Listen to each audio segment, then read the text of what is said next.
struggles come from a lot of fear, and particularly the fear of death, and in relation to that, like the fear of people I love dying as well. Interesting. Okay. Separation that comes from that, but also separation just more broadly, and trying to maintain, or I should say, like, I'm afraid of losing connection to the people I care about more than anything else. I think what I really want is to make sure that I'm treating myself in a way that will allow me to maintain the relationships that I care about, and just making sure that I can do that in whatever form that takes, you know? Oh, absolutely. Yeah. I understand your fears. And after I tell you this, I'll tell you about what I found when I did your mother's Akashic reading. This was information about you, but I was diagnosed with cancer 2 years ago, and for the first time in my life, I was faced with my own mortality, and I was like, okay, I guess, if I'm gonna go, I'm gonna go, but there was something inside of me that felt like this opportunity was here in my life in order for me to make a choice, and I could choose to go. I mean, I could, and then I would reincarnate again in another life, and all would be good. But there was something inside of me that said, you know what? I don't want to leave the people that I love behind. All these people that I've been working with, that I've been had contracts with.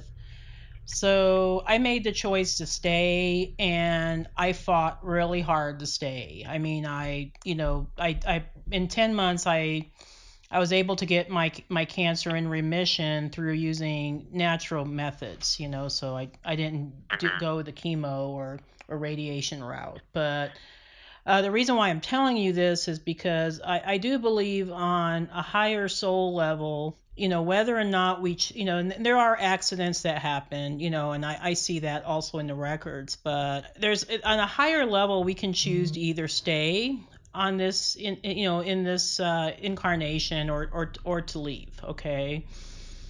And and I'm going to bring up, I guess your past lives, okay? Because when I was doing your mom's records, your mom had expressed that she had a fear of you dying, and so we explored that, and we found that this originated from way back. This is off-world lives, okay? So this is stuff even beyond Earth, okay? So way back in Lyra, okay, because you and your mom were connected in Lyra. She was part of a council, and I guess she was, on, temporary duty to another city, and she managed to escape, but didn't have the opportunity to, I guess, rescue you and the rest of the family.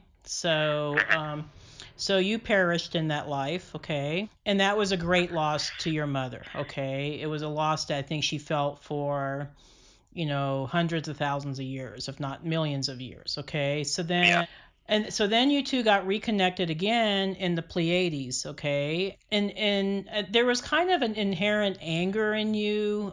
This is what I saw in the records, and it may sound crazy, but a lot of times I can pick up people's emotions during that time, as well as just the kind of factual stuff that happens. But I just felt this real, like, anger, like, oh, those reptilians got me in the first life, I'm gonna get them in the second life. So you had this kind of vengefulness thing, program running, and you decided that you were going to joined the Galactic Federation and assist the resistance fighters in Orion. So then, you got involved with wartime, and this may have been all subconscious. I mean, I'm not saying that you consciously made this decision, but at that time, but you went to Orion, and then you perished again. You passed away again. So So this has kind of been like an ongoing theme. And then your mom told me that when you were born, you almost lost your life twice, So Yeah. so I think what's going on here is your soul is trying to get you to face your shadow self, which is your fear of death, okay? So you have to get to that point where you just, and I know this sounds very simplistic, but where you just let go of the fear. You just like, you know what? If I die, I die. If I live, I live. But I'm just letting it go to the universe. And I'm going to live every day, to the best of my ability and, be completely happy and not experience the fear. To me, fear it's a very useless emotion. I mean, it doesn't do anything benevolent for us. It just kind of holds us back. And believe me, I know, because when I had the cancer, I had to face, oh my gosh, I could die. I could die. Yeah. And it was just like, you know what? If I die, I die.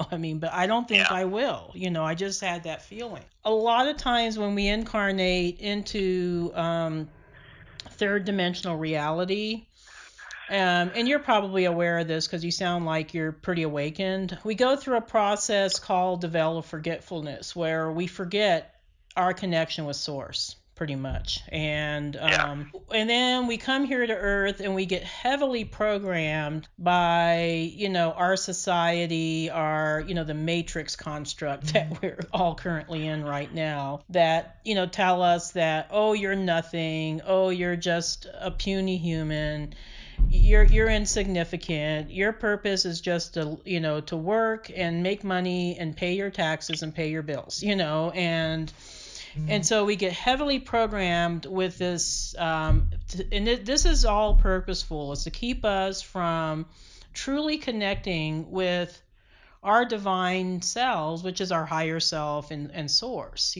So we go through, like, I don't know, a couple of decades, several decades of this programming, and we think that this is all there is, that this reality that we're in right now is all we have. Okay, so then what happens is, we keep ourselves small because, oh my gosh, if I make the wrong move, I could die, or somebody I love can die, So, and then there's a lot of guilt, and, I don't know if you're raised Catholic, I was, but, you get all the guilt on top of that. So there comes a point when we get reconnected, when we finally awakened, and it sounds like you're already awakened, but I think what's going on with you is that, you're awakened, but you're in that process where you're trying to reconnect yourself with your higher self, okay?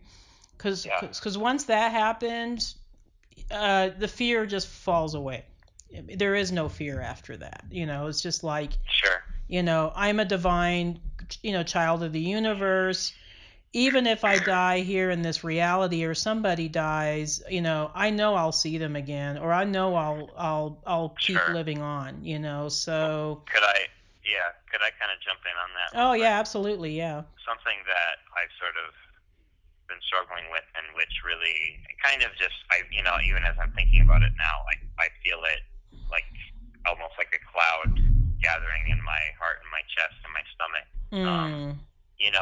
I've been, with you've talked to my mom, and I've been talking with her about this kind of stuff for years, and I've done readings and stuff, and so the idea of reincarnation, past lives, this is something that I'm not only familiar with, it's something that I've subscribed to for a long time. Right. But a aspect of it that I can't quite shake, and which is kind of causing some of my fear and questions right now, is sort of this idea that, I do believe on a fundamental level that I will be reincarnated. Mm-hmm.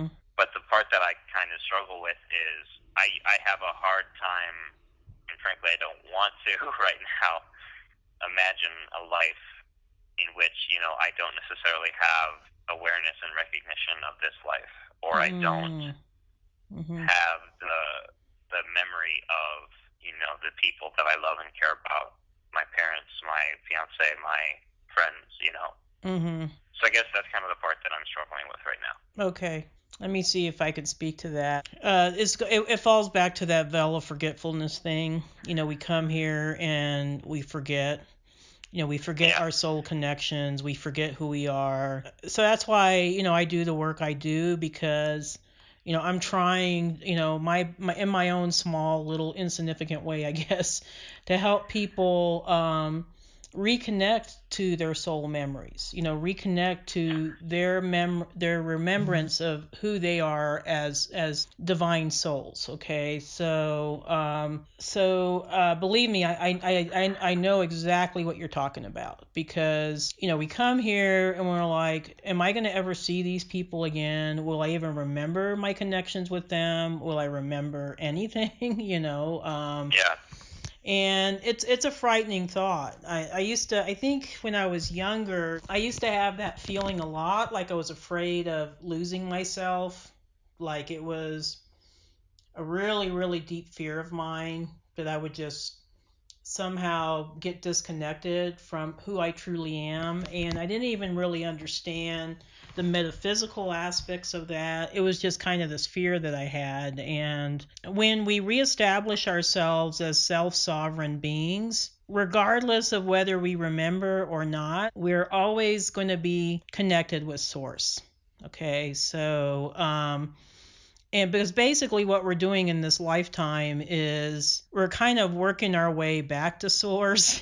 I mean, we still have a ways to go, most of us, but I really think, that's the key, is to get reconnected to the higher self, and to get reconnected with source. And I think you can make a conscious decision to do that. As far as the remembrance of people and things, on a higher level, your soul always remembers. I think that's why QHHT sessions have become very, popular lately, and, Akashic readings or whatever. But on a higher level, you never forget. Okay, maybe I had a client who puts it as her 3D Earth avatar.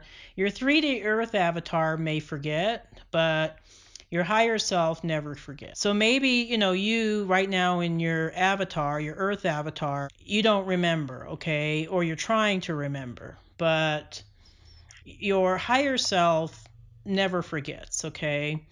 And what I've seen, when I've done these Akashic readings and stuff, is that, somehow just the process of going through the reading helps that person to remember who they are. Okay, and then their soul memories start coming back. What you might want to do is, you might want to make a conscious decision that, regardless, and this is something that you can make on the soul level, that regardless of what happens, that you will always remember, because that seems to be like a real big fear of yours, is the forgetting. Okay.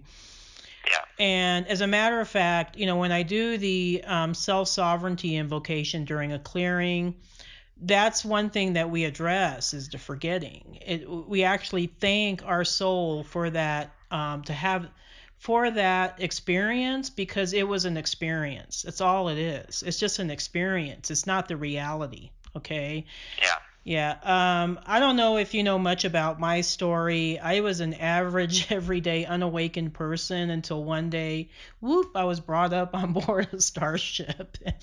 And all of a sudden I was faced with my higher selves, these extraterrestrials that were my higher selves. But what they told me over and over and over again is that everything in this reality that you and I are in right now, in third dimensional reality, is an illusion. It's not the true reality. When you're in, and I think this is probably true of a lot of people who've had near death experiences, or out of body experiences, or ET contacts like I did, when you go into the higher dimensional realms, you start realizing that everything there is the true reality. It's things there are more real than here, okay? So then when you come back here, I think this is probably true of a lot of us as we go through a period of depression, but then you come to the realization that, oh, this is not real. This is just kind of a role that we're playing. So if I don't remember, it's okay because my higher self remembers, So, Sure. the real self, the real me that's in the higher dimensional realms always remembers, So there is no separation. There is no separation is an illusion. Okay, that's the thing that I think a lot of us forget when we're here. It's just an illusion to keep us small, to keep us from, reaching our highest potential, So I don't know if that helps at all, but those are my, I guess, my intuitive insights into what you're Sure. telling me. Well, Was do you think that the human connection and the contact on a soul level is what maybe allows us to reach that higher level? Oh, absolutely. I totally agree with that. I mean, Yeah. a lot of times a big part of my Akashic reading process is reminding people of their soul contracts. Okay. It's like, Mm-hmm. oh yes, you have a contract with, like, for instance, you have a contract with your mother, okay? Regardless of what happens to you, either in this reality or, alternate dimensional realities, you're always going to have that connection with your mother. She's always going to remind you of who you are. And vice Yeah. versa. You remind her of who she is, So yes, absolutely, 100% agree with you. I think it does, make a big difference. And it's like my connection with my husband.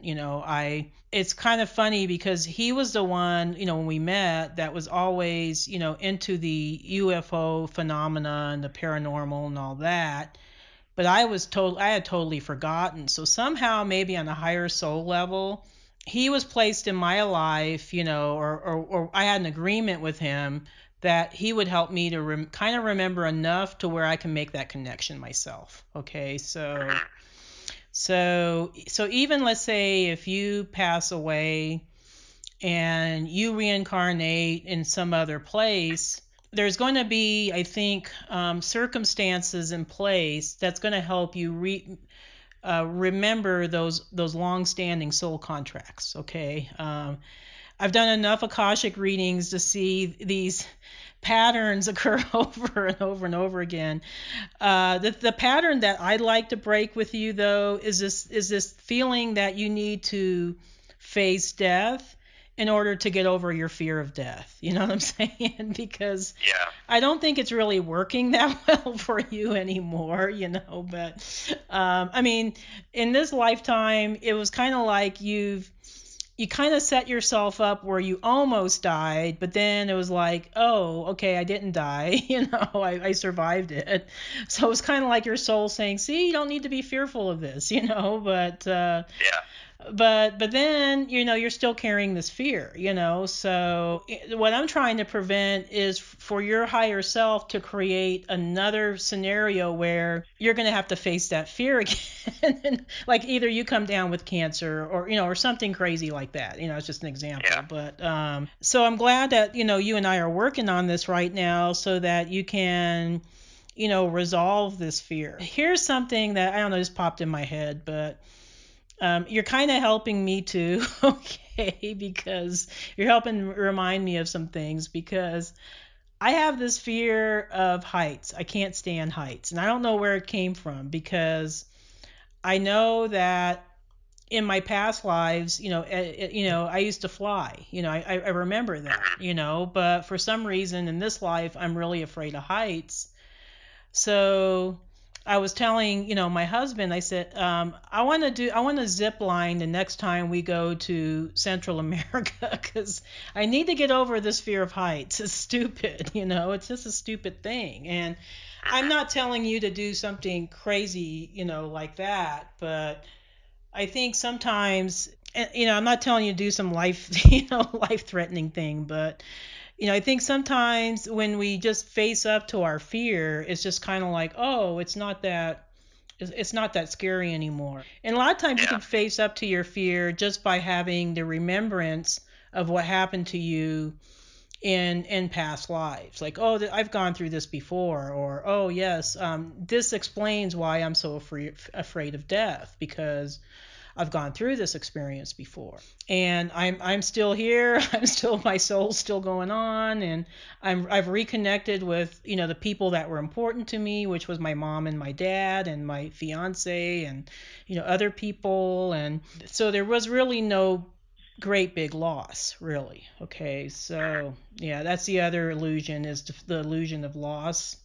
That's a big illusion. Yeah, that's a huge illusion, actually. I don't know if that answers your question, but I think so. okay. Was there anything else that you wanted me to help you work out, or? Sure. Well, I mean, there's one thing which it's related to what we've been talking about, but Mm-hmm. related to my fear of death. When I was a kid, there was a neighbor at my mom's work studio, whose son passed away suddenly in his sleep when he was like, I don't know, 16 to 18, somewhere in that range. Oh And wow. I remember that really like scared me when I was younger. And what I didn't really realize until a couple nights ago was that had translated into a fear of sleep. Okay. Okay. Because just sort of something about the suddenness Mm-hmm. of that, and something that you do every day. Yeah. uh, No. I mean, that's a I think, biggie. Yeah. Yeah. yeah, really affected me. And so I realized that I was doing lots of things to like put off sleep or avoid sleep because of that, even recently in my life. And Mm-hmm. even things like smaller things that I would sort of do when I was younger, and even now, that this isn't quite the right way to say it, but it's almost like an obsessive compulsive sort of thing, where like the routine would sort of protect me in some way or something. Mm. So I guess I'm just wondering if you have any thoughts on that, or any Okay. suggestions, Yeah, or yeah. yeah, I do actually. So it sounds like, one of the soul programs that you're dealing with is one that is called conscious control. Okay, so, Mm-hmm. and this is one a lot of people have. I mean, I have it, my husband has it. I mean, I think on some subconscious level, we have this program that, oh, if I need to do everything exactly right, because if I don't, I'm going to lose control, and either somebody's going to die or get hurt, Yeah. or everything's going to fall apart. Okay, so that's the conscious control program. Okay, fortunately, that's a program that can be easily broken. But what happens with conscious control is that, I guess, we have to get to that point where, we realize that, oh, sometimes I don't have control over things, and it's okay. Yeah. If I fall, if I don't wake up, I don't wake up, but my consciousness will still be there. Okay, so I think because you have this inherent fear of death, and then this neighbor, I guess she was a neighbor, and her son, I guess, passed away. It kind of Yeah. reinforced your fear. So that was an imprint. Okay, so you had this Mm-hmm. imprint of, oh, I'm afraid of death, and this happened, and it's imprinting and layering upon my already existing fear of death. So I got to impart this conscious control program so I can make sure that doesn't happen to me. So Yeah. yeah. So that's just something I think. I think I like what the Buddhists teach about, the art of detachment, because, and you're a Pisces, so you should be a master at this. You know what I'm saying? Yeah. I mean, and maybe that's part of what you've come here to learn, is how to detach from any outcome, from any expectations or any outcomes. You just learn to Yeah. just like let it go. Like, okay, Well, yeah. yeah, I think that I actually have part of maybe why this is challenging for me is because I have actually sort of experienced that detachment. I lived in, after I graduated from college, my girlfriend stayed in Minnesota for another year of school, and I went Mm, to Boston for 2 years. And mm-hmm. then during the second year, she moved down to North Carolina, and she was there for a year before I moved down there, and now we live Mm-hmm. there together. but, I did sort of experience a form of detachment when I was there, but it wasn't a positive detachment, and it was actually Gotcha. Okay. more like a withdrawal and a numbness. And so I think Yeah. part of me is, part of me is just like sad that it happened that way. There's another part of me that really just wants to make sure that that's never the case with anything Right. that I do. Okay. So you're talking about detachment from the relationship with your girlfriend, or Yep. yeah, gotcha. Okay. Yeah, that I would say that is not true detachment. That was a choice. Okay. It may not seem like a choice at the time, but it was a choice you made to separate from her. Okay. So it wasn't really true detachment. True detachment is just letting go of all expectations of outcome. Okay, but you're still attached. You're always going to have those inherent, I think, soul contract attachments. Okay, so it's a totally different thing here that we're talking about. So what happened with you and your girlfriend is, I think you had another fear program, coming in, and so it was more of a reaction, okay, to maybe the fear of, oh, if I get too close to her, it's going to hurt if things don't work out. I don't know what was going on during that time, but I mean that's just an example. But I think that's probably accurate. Yeah. oh, okay, so you made, I think, a conscious or maybe even a subconscious a subconscious choice to, I guess, separate yourself from your soul contract with your girlfriend because you were trying to protect yourself. Okay, so that's what I think you were trying to do, but it was kind of counterproductive because then it separated you from your connection with her. So you had a loss anyways. So it was, so there was, it was, so that's why I think some of these soul programs are really non-beneficial, because they don't really resolve anything. It just creates this ongoing, karmic pattern. So fortunately, it sounds like you've been able to resolve that with her and you've gotten past it. So then you've made another conscious decision of, okay, I don't like the way I feel. I don't like feeling separated, so I'm gonna reconnect. So it's not really true detachment. I think when we talk about detachment, it's more of the detachment from outcome. Okay, so it's like, whatever happens, I'm a strong enough soul that I'll be able to handle it. Okay, and I've seen, I mean, your records was connected with your mom's, and I saw you as a soul. You're an extremely strong soul. I mean, you're a survivor. I mean, even though you passed away in some lives, your soul has, kept coming back, so, you're just like, I'm going to get this right, so even the fact that you as a soul have decided that you're going to come to the hardest training ground there is, which is Earth. This is, I mean, they're pretty much master souls, choose to incarnate as on Earth because we're the most separated here, and we're the most, I think, programmed here. And so I think it takes extremely strong souls to withstand that, and to work towards, self-actualization regardless of it. But, you're an extremely strong soul. I don't think, regardless of what happens in your life, and I don't know, with relationships with you and your fiance, I mean, she could choose tomorrow to say, I don't want to be with you. I'm going to do something else, and because we're all free will beings. Okay. So I'm a free will being. My husband's a free will being. You're a free will being. Your girlfriend's or fiance's a free will being. So even though we may have a soul contract, the soul can always make a separate choice. Okay.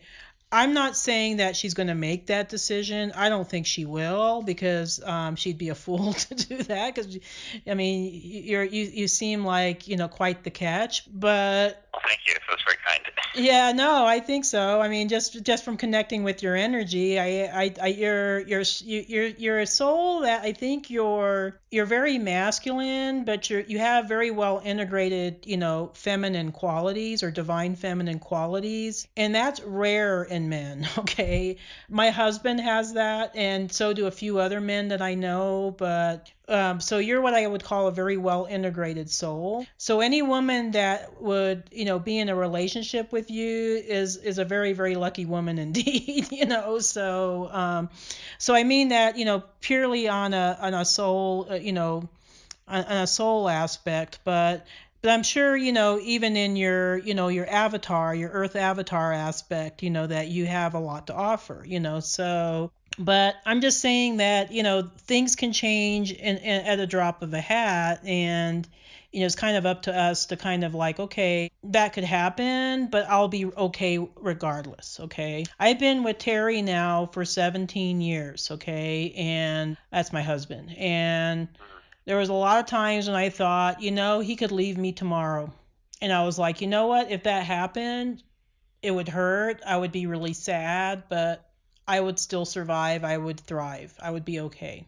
I would be Yeah. okay. So, anyway, just trying to see anything else that I can speak to this. You must be a master soul for you to even be, I think contemplating, these questions as young as you are, because you're what, 25 or Yep. yeah, 25. 25. So for you to be contemplating these deep, philosophical and spiritual questions, at 25, I mean, when I was 25, I was just trying to figure out what was the next bar I was going to be going to party that weekend. I was so unawakened. Oh my God. I was, so for you to be contemplating these questions tells me that you're very advanced. No matter what happens to you, you're going to be able to handle it. I mean, you'll handle it and thrive. Okay, you're not just going to survive. You're going to thrive. You're going to do really, really well.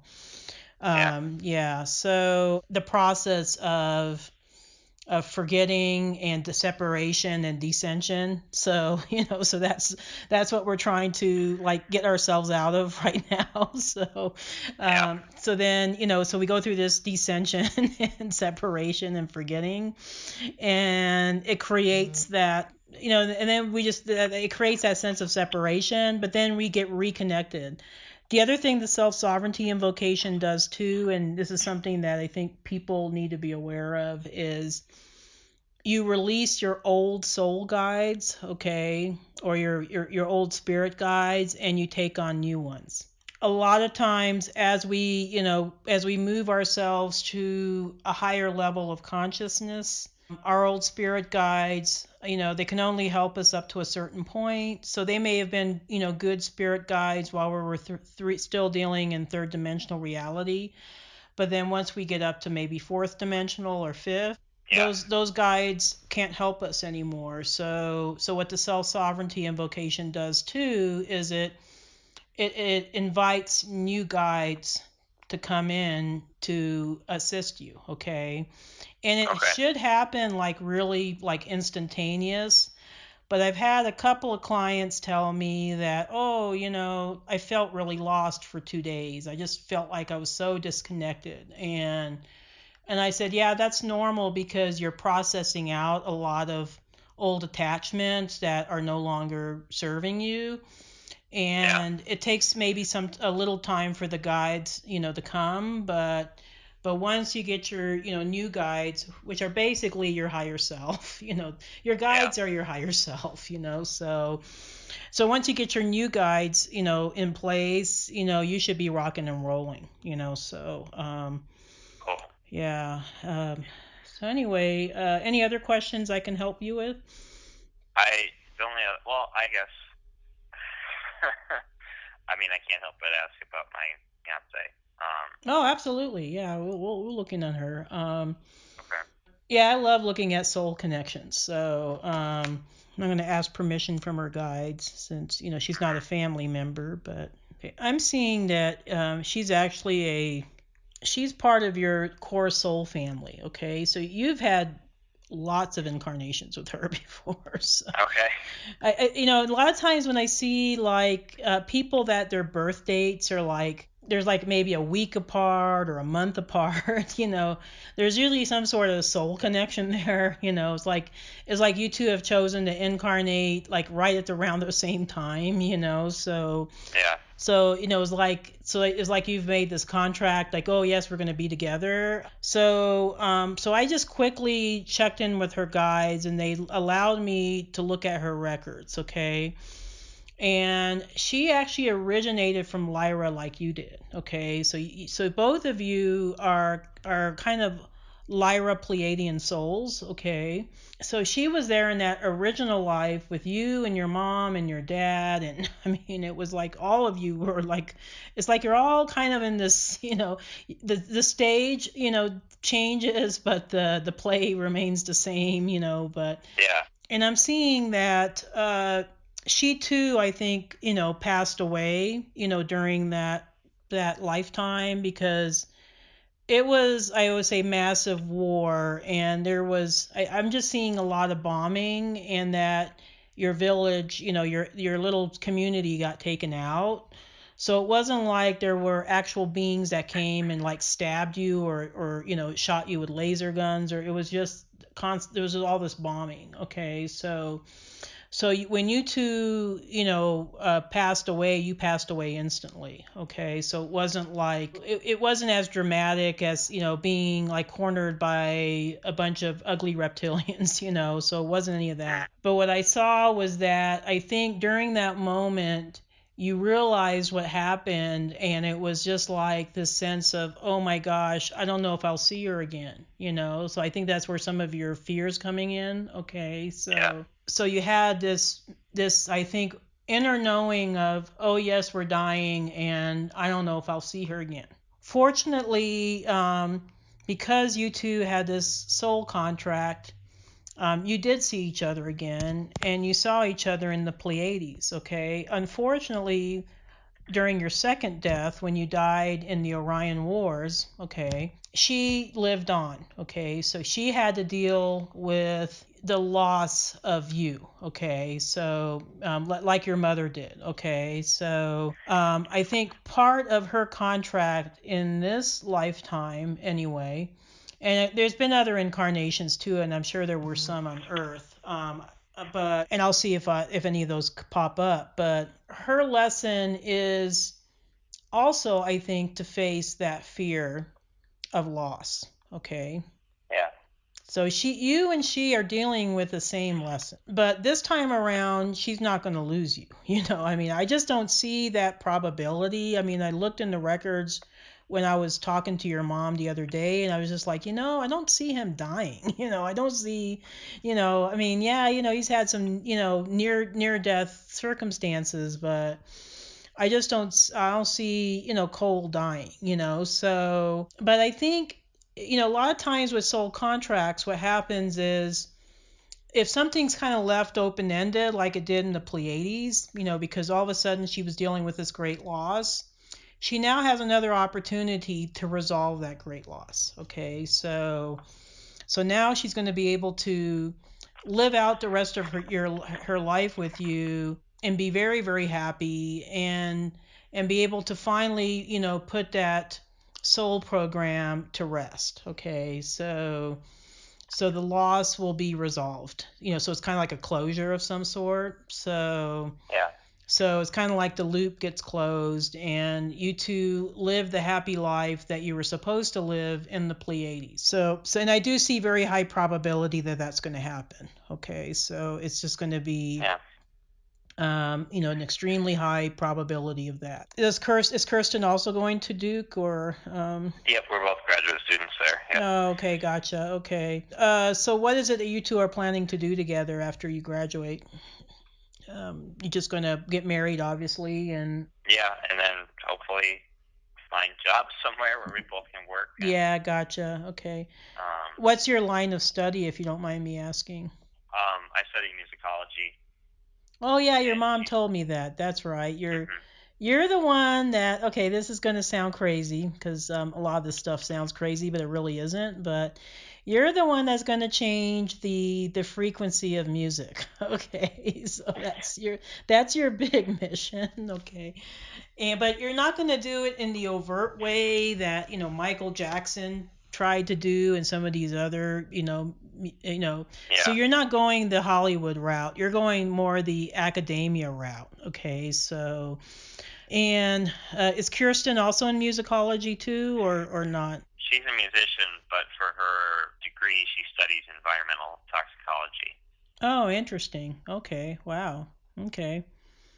So her work is more environmental then, it sounds like. So she'll probably be going into some kind of environmental science or Yep. Yeah, she works primarily on like how contaminants and pollution impact human health. oh wow. Oh wow, that's a big job. Wow. Okay. Um, so she's got a big role too, actually. So she's probably going to be also busting down old systems and creating new Yeah, ones. I think Yeah, so. yeah, yeah, yeah. So it's kind of interesting because you're both, I think, you're both what I would call third wave volunteers. Okay, so I don't know if you're familiar with Dolores Cannon, if you've read any of her works, but Mm-hmm. you might want to read the book called The Waves of Volunteers and New Earth. Okay, that's a book that she had written. Okay. Yeah, and I can send you a link to that too if you want when I send a self Sure, that'd be sovereignty. great. I like Dolores Cannon because she kind of categorizes things really well. She was a hypnotherapist that back in the I think 70s and 80s, she was taking people under hypnosis, and almost everybody that was born during a certain time were telling her, "Oh yes, I'm not from Earth. I'm not originally from Earth. I'm here for this big mission." Huh. So over a period of I think a couple of decades, she started I think kind of keeping track, of all these times people were telling her this and kind of categorizing the type of people that they are and what they were doing. So I'm a first waver, and so is your mom. So we're both here mainly as way showers. The Yeah. second wave are the people that were born in the 70s and 80s, and those are the people that were mainly the system busters. So these are the folks that are the indigo children. You and Kirsten are not indigo children in the true sense of the word. You're more what I would call maybe crystal or yeah, probably crystal children. Okay, so your third wave. So your main role is to be rebuilding new systems. Okay, so in a way, I think Kirsten, but it's almost like you two have to bust the old system before you can build a new system. So you have Yeah. some of that indigo, quality in you. And I do notice that you're both born in the early part of third wave. So maybe there's a little carryover of indigo in you as well. But you're both here like, you know what, this stuff isn't working. We need a better way of doing things. Yeah. And yeah, so I think that's predominantly what's going to be the role that you and Kirsten, and I see you two being kind of a power couple. It's interesting because she has very divine masculine qualities, even though she may be a very feminine woman, you know what I'm saying? But she was born under the sign of Aries, which, I Right. think she has probably a more of an assertive drive than you have, but I would say so. Yeah. yeah, but I think you kind of balance her out in the sense that you have a lot of those, I think I wouldn't say passive, but maybe more low key feminine qualities. Like you kind of keep things on the down low and keep them, very very calm. Mm-hmm. So, and that's going to help her, yeah, you two sound very similar to me and my husband because I'm kind of like I'm the Leo. I'm the one that's always pushing for things to happen, and he's the Pisces, and he's kind of a Pisces Aries, but he's a Pisces, but he he kind of keeps things calm. He keeps, things kind of going, and so we're kind of like the flip sides of each other, and I see that with you and Kirsten, okay, that you two are Mhm. going to just be pushing forward. And I think, like I said, I think you'll be a power couple. There'll be no stopping you guys. You're going to be doing really, really great work. Yeah. So anything else before we close today, or was this pretty much what you were Um. looking for? Or... Well, I had just a couple other things that I had written down, and maybe I could say both of them, and maybe you could tell me just which one jumps out to you as something Okay, that's yeah, just more. go ahead and ask. Yeah, we have a little bit of time. Yeah. Yeah, because we started just a few minutes ago. Yeah. The first one is just like, I mean, we've talked about this, but when like I have fear, I primarily feel it in the form of tension on my left side of my upper body, and I think it's partially because I have a bit of a phobia thing about the heart, and the heart sort of having issues, in part because I'm sure my mom told you about. I'm sorry, I took the phone away. I'm sure that my mom told you about my sister Brianna. Yeah, she did. Um, Yeah, yeah. yeah, and so Mm. that was a heart Yeah, issue. yeah. Um, and so that, just like I feel a lot of tension around my heart, and Mm. even though I know it's not my heart doing that, it's the kind of thing where the fear sort of multiplies just because of that association. Yeah, I think that could be also a fourth chakra blockage. Okay. Yeah. So your fourth chakra is blocked. So, and I don't know, and I think it's more as a result of your fear, not that Yeah. the blockage is creating your fear. Okay, it's the Right. fear that's Okay. creating the blockage. So I think this is why you're feeling that tension around your heart. And again, if you do the self sovereignty invocation to yourself, that should let it go. Okay, Sure. so yeah, so it will just like release it. Yeah, a lot of I think what happens with chakra systems is the fourth chakra, particularly, is a really important chakra. Kind of what buttons down everything, So Yeah. it's like all the other chakras, and I think if and I'm thinking about some of these, what they call it, the Mayan interdimensional star map, where they show kind of the Pleiades being a representation of the heart chakra that's in humans. Okay, Uh huh. so you're a soul that came from the Pleiades. So heart chakra is really important to you, okay? So, probably more so to you than maybe to somebody like me that came from a different star system, but heart chakra is important. So if your heart chakra is blocked, everything else is going to be blocked. You know what I'm saying? Yeah. So, but it's a real easy thing to release. It's just like, I think you just need to, breathe in and just kind of like, just kind of breathe out the tension. And I do this with myself because I also I struggle with I used to struggle with anxiety. I don't so much anymore, but when I get into that state where I feel like, oh, I'm feeling that old anxiety coming back, Yeah. then I too have to do the same thing. I'm just like, what, I'm just going to breathe in and breathe out. It's not that bad. And Yeah. another thing you might want to do too is call in your higher level guides to assist you. And, whether it be, your angels or, your Pleiadian family, I don't know, whoever it is that you feel really connected with. And just ask them to help you let it go. Just let it go. Sure. Yeah. So, and then your last question today. My last thing that I had written down was just I sort of have, and I've done it before when I've had like fear issues and anxiety is, Mm-hmm. and I don't think this is unique to me. I think it's fairly common, but using escapism and distraction as a method to Mm. sort of not face my fears and not really allow myself to just know myself, you know. Right, right. And so that takes the form of many things, movies and TV, sports, video games, Oh yeah, books, yeah.